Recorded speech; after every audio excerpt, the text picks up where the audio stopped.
I am Vikas. Welcome to my YouTube channel study together with विकास।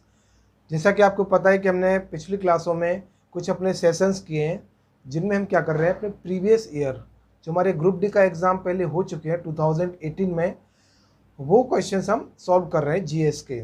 इसमें कुछ current affairs के question भी हैं। इससे आपको पता चलेगा कि हमारे करंट अफेयर्स के किस टाइप के क्वेश्चंस आते हैं।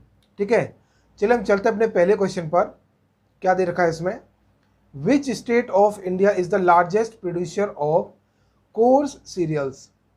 कोर्स सीरियल्स मतलब जो होते हैं जो हमारी शॉर्ट टर्म ड्यूरेशन में क्रॉप्स पैदा होते हैं, जस्ट लाइक ज्वार, बाजरा, मेज। तो इनमें से हमारा कौन सा स्टेट है जो कि लार्जेस्ट प्रोड्यूसर है कोर्स सीरियल्स का। Option A Karnataka, Kerala, Tamil Nadu and West Bengal. इनमें से हमें बताना है आपको कि हमारा कौन सा ऑप्शन सही है जो कि लार्जेस्ट प्रोड्यूसर है कोर्स सीरियल्स का।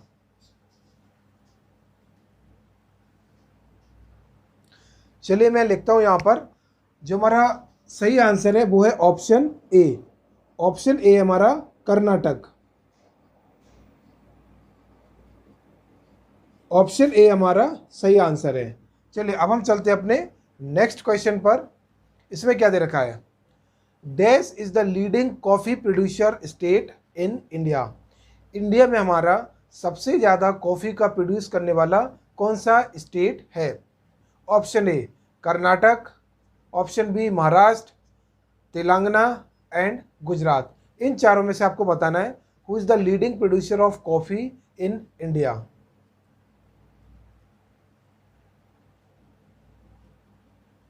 चलिए मैं बताता हूं, इसका जो सही आंसर है वो है ऑप्शन ए। ए हमारा क्या ऑप्शन है, कर्नाटक। ए ऑप्शन हमारा सही आंसर है।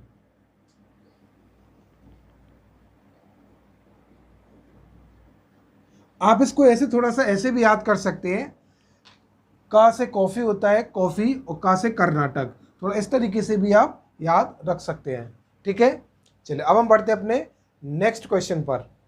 इसमें दे रखा है the potential energy of a body at a certain height is 200 joule. The kinetic energy possessed bye it when it just touches the surface of the earth. इन्होंने में कहा रखा है कि पोटेंशियल एनर्जी किसी ऑब्जेक्ट की 200 जूल्स है कुछ सर्टेन हाइट पर, क्योंकि जैसे ही हम अपने ग्राउंड से ऊपर जाते हैं, ग्राउंड लेवल से, तो पोटेंशियल एनर्जी बढ़ती जाती है। ये देखिए मैं रिलेशन बताता हूँ इसके बीच में। पोटेंशियल एनर्जी होती है इक्वल टू mgh।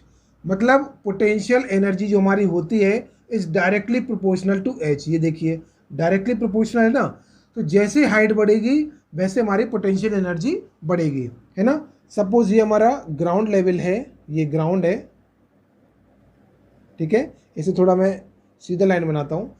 ये हमारा ग्राउंड लेवल है। जैसे ही हमारा कोई ऑब्जेक्ट इस हाइट पर पहुंचेगा, सपोज ये हमारी हाइट h है, तो हमारे यहाँ पर इस पॉइंट पर हमारी पोटेंशियल एनर्जी कितना होगी, mgh। ठीक है, और जैसे जैसे हम नीचे जाते जाएंगे तो हमारी पोटेंशियल एनर्जी कम होती जाएगी और काइनेटिक एनर्जी बढ़ती जाएगी, क्योंकि काइनेटिक एनर्जी हमारी यहाँ पर मिनिमम होती है और यहाँ पर मैक्सिमम, क्योंकि नीचे आते आते उस ऑब्जेक्ट की वेलोसिटी बढ़ जाती है।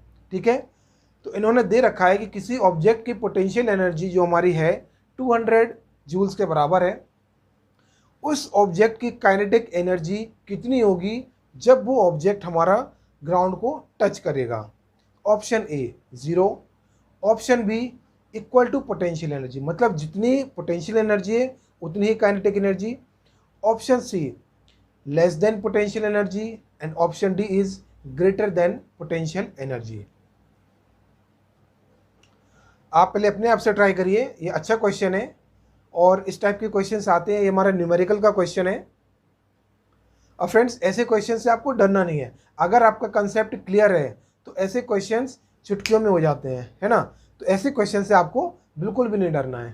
ठीक है, इसका जो सही आंसर है वो है option B, equal to potential energy. क्यों, क्योंकि यहाँ पर देखिए इस पॉइंट पर पोटेंशियल एनर्जी हमारी, जो पोटेंशियल एनर्जी थी वो हमारी मैक्सिमम थी और काइनेटिक एनर्जी थी वो हमारी ज़ीरो थी।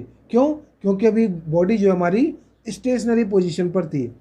अब जैसे ये ऑब्जेक्ट नीचे आया तो पोटेंशियल एनर्जी हमारी ज़ीरो हो जाएगी, क्योंकि इसकी हाइट ज़ीरो हो चुकी है ग्राउंड पर, और जो हमारी काइनेटिक एनर्जी होगी वो हमारी मैक्सिमम होगी।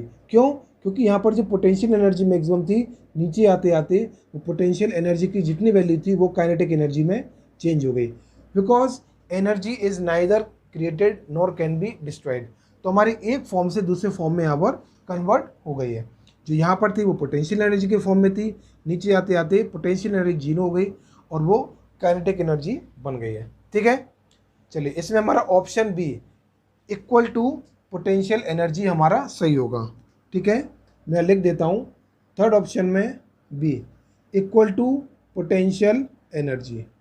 ठीक है, चलिए अब हम चलते हैं अपने नेक्स्ट क्वेश्चन पर। नेक्स्ट क्वेश्चन हमें क्या दे रखा है? The spinal cord originates from option A cerebellum, option B medulla, option C pons and option D is cerebrum. इन चारों में से हमें बताना है कि from where does the spinal cord originates.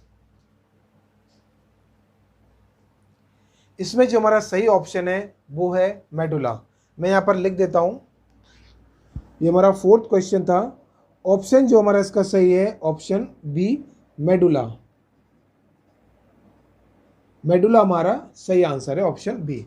चलिए अब हम चलते हैं अपने नेक्स्ट क्वेश्चन पर। फ्रेंड्स हमारा बायो का क्वेश्चन था और मैंने आपको पहले भी बताया था, मैं आपको फिर रिपीट कर रहा हूँ वही बात।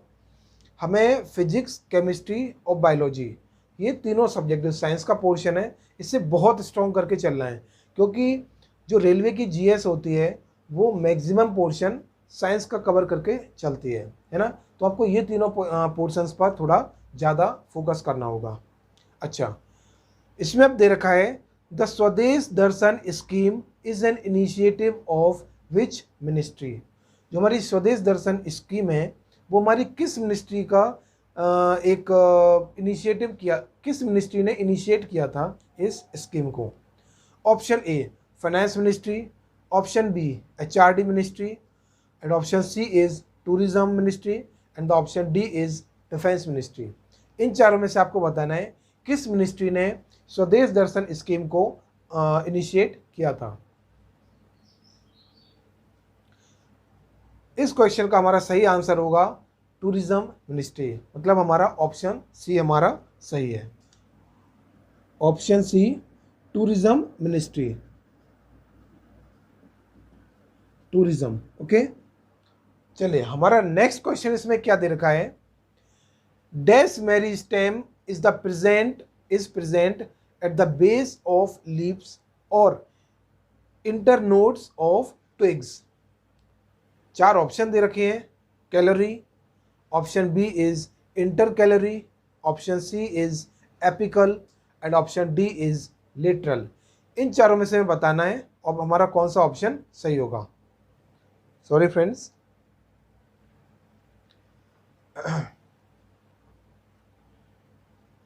इसमें जो हमारा ऑप्शन बी है इंटर कैलोरी, ये हमारा सही आंसर है, option B inter calorie.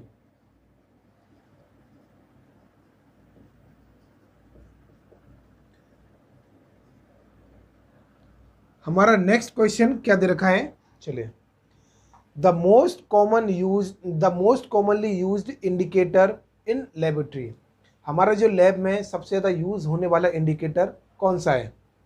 Option A litmus, option B is phenolphthalein, option C is universal indicator and option D is methyl orange. इन चारों में से हमें बताना है हमारे जो लेबोरेटरी में सबसे ज़्यादा यूज होने वाला कौन सा इंडिकेटर होता है, या लैब में हम कौन सा इंडिकेटर सबसे ज़्यादा यूज करते हैं।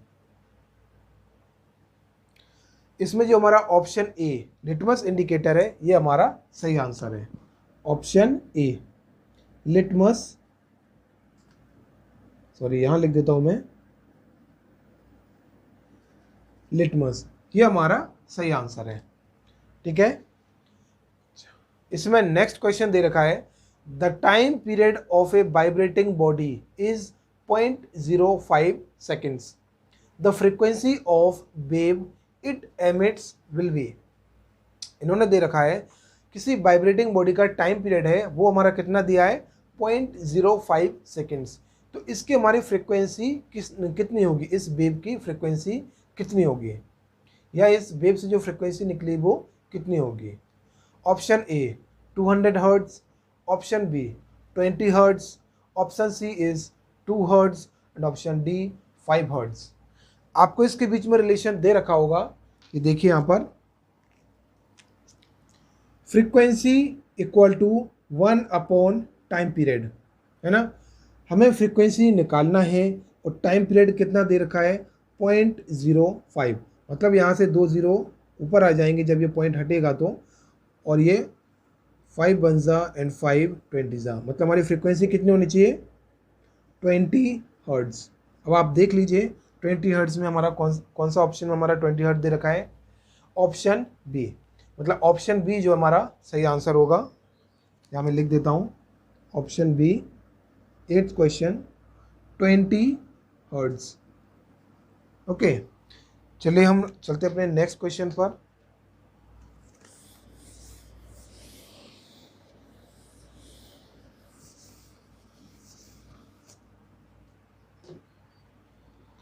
ये हमारा 9th क्वेश्चन है। अच्छा, what type of bank is NABARD. NABARD हमारा किस टाइप का बैंक है, commercial bank focused on trade and industry, मतलब हमारा ऐसा कमर्शियल बैंक जो कि ट्रेडिंग पे और इंडस्ट्रीज पर ज़्यादा फोकस करता हो। Private bank focused on technological development, ठीक है, प्राइवेट बैंक जो कि ज़्यादा टेक्नोलॉजिकल डेवलपमेंट पर फोकस करता हो। ऑप्शन सी में दे रखा है cooperative bank focused on social and urban development, मतलब हमारा कोऑपरेटिव बैंक है जो कि सोशल और अर्बन डेवलपमेंट पर फोकस करता है। And option D is development bank focused on agriculture and rural development. हमें इन चारों में से बताना है कि हमारा कौन सा ऑप्शन सही है। अगर आपने बैंक का कभी थोड़ा सा प्रिपरेशन किया होगा या आपने नाबार्ड के बारे में पढ़ रखा होगा तो आप डेफिनेशन से ही समझ लेंगे कि हमारा कौन सा ऑप्शन सही है। नाबार्ड का फुल फॉर्म होता है national banking for agriculture and rural development. अब आप यहाँ से डायरेक्ट देख सकते हैं एग्रीकल्चर एंड रूरल डेवलपमेंट किस ऑप्शन में दे रखा है। तो फ्रेंड्स मैं ऑप्शन लिख देता हूँ, ये थोड़ा लेंदी है, यहाँ पर ऑप्शन लिख देता हूँ। 9th क्वेश्चन है जो हमारा, इसका ऑप्शन डी होगा हमारा सही आंसर। चलिए अब हम चलते हैं अपने नेक्स्ट क्वेश्चन पर। नेक्स्ट क्वेश्चन हमें दे रखा है the Brihadeeswara temple was designed by famous architect, किस आर्किटेक्ट ने हमारा बृहदेश्वरा टेम्पल बनाया था। Option A Sama Barman, option B Ravi Barman, option C Rama Varma and option D is Govinda. इन चारों में से आपको बताना है हमारा कौन सा ऑप्शन सही है, किसने हमारा बृहदेश्वरा टेम्पल बनाया था, उसका आर्किटेक्ट कौन है।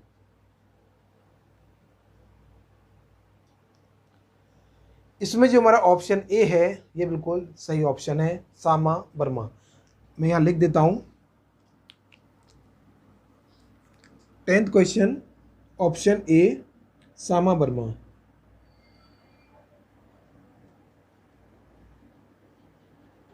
ठीक है, अच्छा हमें अगले क्वेश्चन में क्या दे रखा है, a body of mass 100 gram is rotating on a circular path. कोई एक बॉडी है 100 ग्राम की, वो सर्कुलर पाथ पर रोटेट कर रही है, ऑफ रेडियस आर, जिसकी रेडियस आर दे रखी है, विथ कांस्टेंट वेलोसिटी, वेलोसिटी हमारी कांस्टेंट है। द वर्क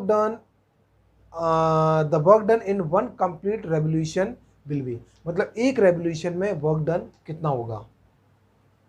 इसमें आपको बताने कि हमारा क्या ऑप्शन सही होगा। ऑप्शन ए 0, ये देखिए आपके सामने सारे ऑप्शन दे रखे हैं, 100/r joules, option C is 100r joules and option D is r/100 joules. इनमें से आपको बताना है।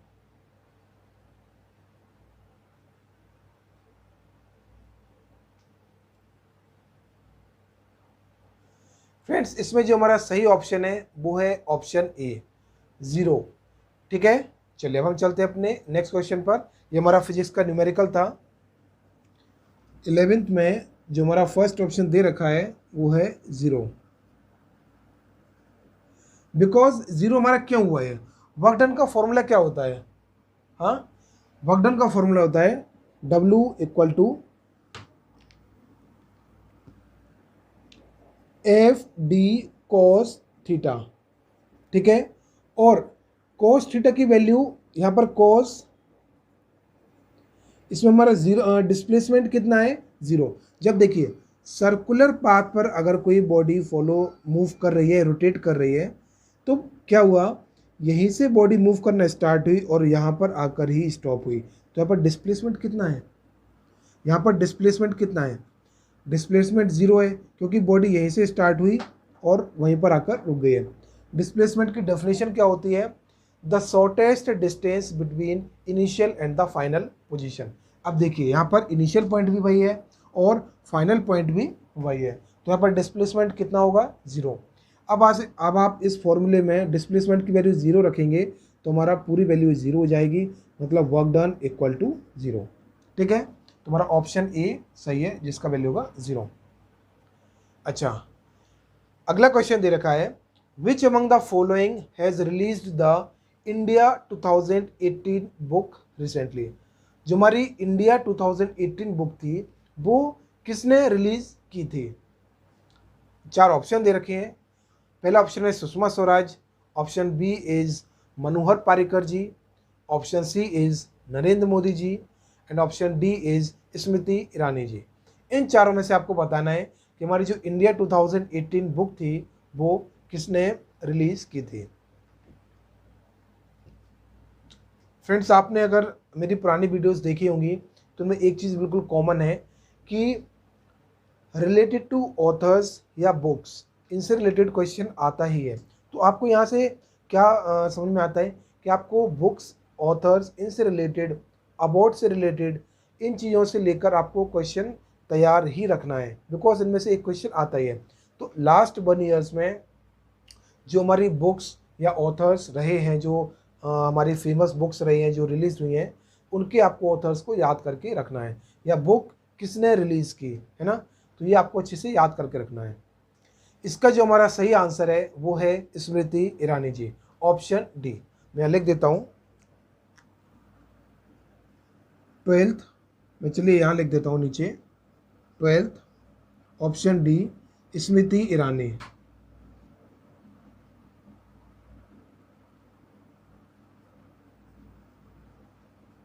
ठीक है, ये हमारा सही ऑप्शन है। चलिए नेक्स्ट क्वेश्चन हमें दे रखा है if the direction of applied force and direction if the direction of applied force and direction in which an object moves perpendicular to each other। जैसे जिस डायरेक्शन में हम फोर्स लगा रहे हैं और अगर ऑब्जेक्ट परपेंडिकुलरली मूव कर रहा है, सपोज हम इस डायरेक्शन में फोर्स लगा रहे हैं और हमारा ऑब्जेक्ट डायरेक्शन के परपेंडिकुलर मूव कर रहा है, मतलब ये हमारे ऑब्जेक्ट की मूवमेंट को रिप्रेजेंट कर रहा है और ये हमारी फोर्स की डायरेक्शन को बता रहा है। ठीक है, अगर फोर्स यहाँ लगा रहे हैं और यहाँ पर ऑब्जेक्ट मूव कर रहा है, तो इसमें पूछा है हाँ, option A positive work is done, option B no power is released, option C no energy is released and option D is no work is done. अब आपको इनमें से बताना है। देखिए यहाँ पर हम फोर्स लगा रहे हैं और यहाँ पर ऑब्जेक्ट मूव कर रहा है, तो यहाँ पर पावर की तो कोई बात ही नहीं हो रही है, तो हमारा ऑप्शन बी और ऑप्शन बी सी तो वैसे ही कैंसिल हो गया। अब बचता है आपके सामने option A and option D. मैंने आपको पहले ही बताया था वर्क डन की डेफिनेशन क्या होता है, W equal to F D cos theta. ठीक है, एफ डी कॉस थीटा। अब आपको ये पता होगा कि यहाँ पर कॉस थीटा की वैल्यू कितना है, थीटा कितना है, ये देखिए और यहाँ पर देखिए कॉस थीटा की हमारी वैल्यू है 90 डिग्री, है ना, और कॉस 90 की वैल्यू कितनी होती है 0। अगर ये वैल्यू 0 है तो डेफिनेटली ये वाली वैल्यू भी ज़ीरो ही होगी। तो अल्टीमेटली हमारा जो वर्क डन है वो हो जाएगा ज़ीरो। तो option D, no work is done, हमारा सही आंसर होगा। ठीक है, ये हमारा ऑप्शन डी है 13th वाला, option D, no work is done, no work is done, ये हमारा सही आंसर होगा। चलिए अब हम चलते हैं अपने नेक्स्ट क्वेश्चन पर।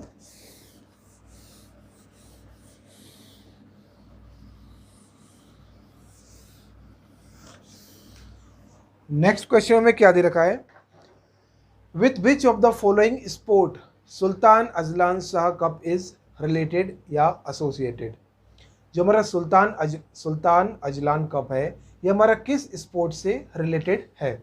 Option A kabaddi, option B football, option C tennis and option D is hockey. इन चारों में से आपको बताना है जो हमारा सुल्तान अजलान कप है ये किससे रिलेटेड है। फ्रेंड्स आप ये भी देखना, एक स्पोर्ट्स के क्वेश्चंस आते हैं, है ना, स्पोर्ट्स से रिलेटेड एक ना एक क्वेश्चन आता ही है, या अवार्ड से रिलेटेड पूछ लेता है, या फिर कोई हमारा ओलंपिक्स या कोई भी गेम्स हुआ तो उसका वेन्यू क्या था, है ना, number of teams participated in that games, तो ऐसे क्वेश्चंस आते ही हैं। तो इसका हमारा जो ऑप्शन डी है हॉकी, ये हमारा सही आंसर है। फ्रेंड्स हमारा 14th नंबर का क्वेश्चन था, इसका ऑप्शन डी हॉकी हमारा सही आंसर होगा।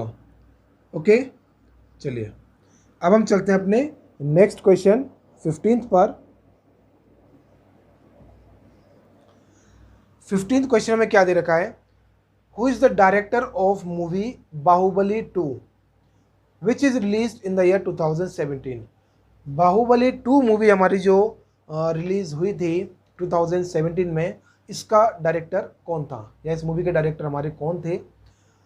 Option A Rajkumar Hirani ji, option B S Raja Murali, and option D is K Vishwanath, and option D is Sanjay Leela Bhansali ji. इन चारों में से आपको बताना है हमारे बाहुबली 2 मूवी के डायरेक्टर कौन है।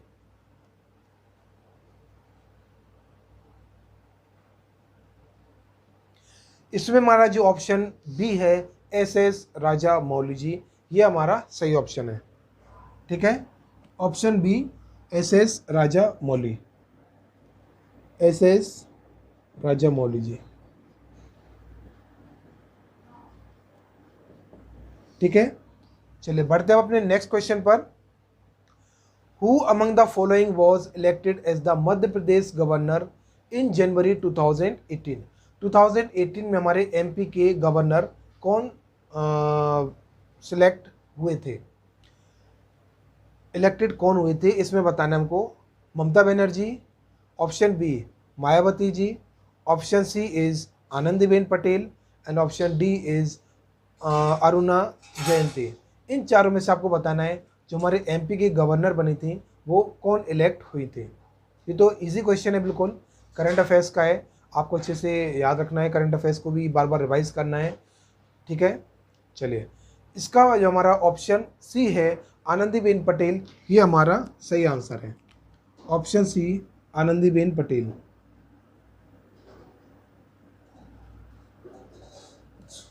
आनंदीबेन पटेल ये हमारा सही ऑप्शन है। चलिए बढ़ते हैं अपने अगले क्वेश्चन पर। The image formed by controlled ray of reflection that we get by extending the rays backward. जब हम अपनी रे को बैकवर्ड एक्सटेंड करते हैं तो हमारी जो रे बनती है उसका वो हमारी कौन से उससे बनती है। Option A convex, option B real, option B is, option C plane mirror, and option D is virtual. तो हमें इससे बताना है कि इसमें हमारा कौन सा ऑप्शन सही होगा।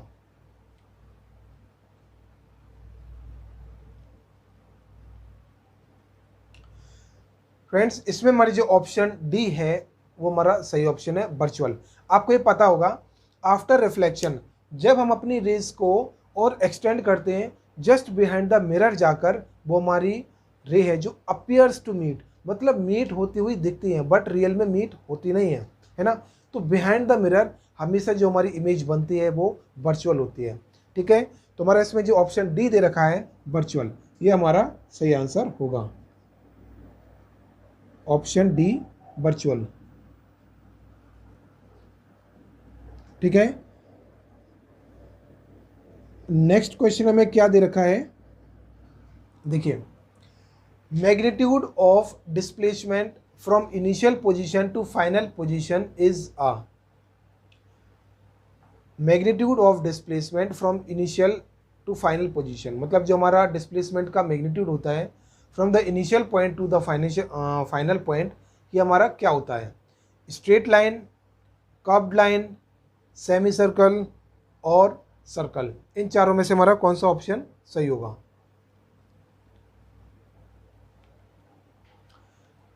फ्रेंड्स, जिसमें हमारा ऑप्शन बी दे रखा है स्ट्रेट लाइन, ये हमारा सही होगा, option be straight line, straight line. ठीक है, चलिए बढ़ते अपने अगले क्वेश्चन पर। IPC section 377 recently in the news deals about which of the following, जो हमारा आईपीसी सेक्शन 377 है ये हमारे कॉन्स्टिट्यूशन में किस चीज़ से रिलेटेड है। आपको 4 ऑप्शन दे रखे हैं, इनमें से आपको बताना है। Option A dowry, option B is divorce, and option C is same sex marriage, and option D is domestic violence. इनमें से हमें बताना है कि हमारा कौन सा ऑप्शन सही है, मतलब जो हमारा आईपीसी सेक्शन 377 है किससे रिलेटेड है। इसमें से मैं आपको बताना है कि हमारा कौन सा सही ऑप्शन होगा।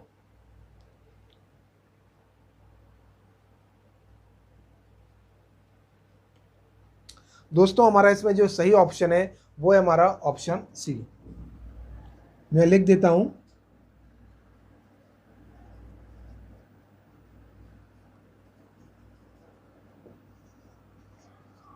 ठीक है। चलिए हम बढ़ते हैं अपने नेक्स्ट क्वेश्चन पर। Rabindranath Tagore receive the Nobel prize for literature in 1913 for what, मतलब जो हमारे रविंद्रनाथ टैगोर जी को 1913 में नोबेल प्राइज मिला था वो किसके लिए मिला था। For Gora, option B Gitanjali, option C is the home and the world, and option D is grain of sand. इनमें से हमें बताना है रविंद्रनाथ टैगोर जी को हमारे जो नोबेल प्राइज मिला था 1913 में वो किस लिटरेचर के लिए मिला था। ये तो बहुत इजी क्वेश्चन है, इसका आंसर आपको पता ही होगा, ऑप्शन बी गीतांजलि। मैं यहाँ लिख देता हूँ, ऑप्शन बी गीतांजलि।